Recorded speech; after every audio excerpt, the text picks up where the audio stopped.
Monsieur le secrétaire général des Nations Unies, Madame la présidente et directrice exécutive du Global Compact, Mesdames et Messieurs, c'est avec un grand plaisir que je m'adresse à vous aujourd'hui et je salue particulièrement la nouvelle présidente et directrice exécutive du Global Compact, Madame Sanda Ojiambo, pour sa nomination cette année.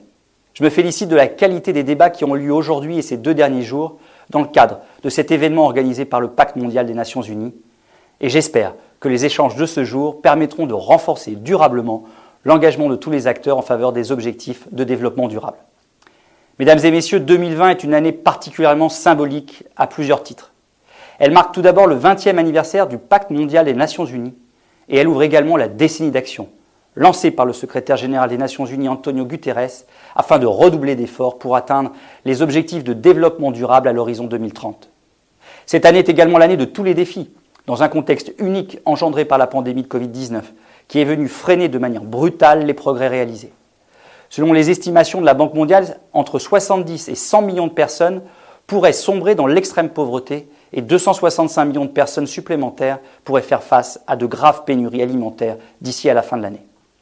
Cette crise aura également des impacts de long terme sur l'ensemble des secteurs économiques et sociaux. Aujourd'hui, le constat est simple. Malgré les progrès accomplis, nous ne sommes pas sur la bonne voie pour atteindre les ODD et réaliser l'agenda 2030. Avant le début de la crise, le déficit de financement pour atteindre les ODD était estimé entre 2 500 et 3 000 milliards d'euros par an. Le financement de l'agenda 2030 exige une mobilisation de l'ensemble des acteurs de la sphère économique, publique comme privée. La crise de la Covid-19 rend cette exigence encore plus primordiale, afin de répondre aux besoins de financement du développement qui se sont sensiblement accrus pour mettre en œuvre une relance durable, inclusive et résiliente des économies.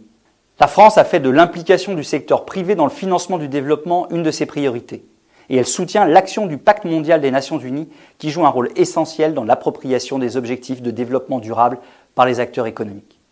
De nombreuses initiatives ont également émergé sur le plan international afin de mobiliser la finance et l'épargne privée au service du développement durable.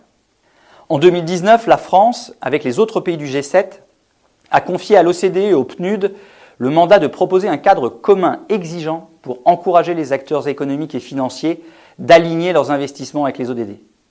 Les montants en jeu sont considérables. Ce sont des milliards de dollars d'investissements privés et d'épargne qui sont concernés et peuvent être orientés favorablement vers les ODD pour contribuer ainsi concrètement à une relance durable, inclusive et résiliente des économies.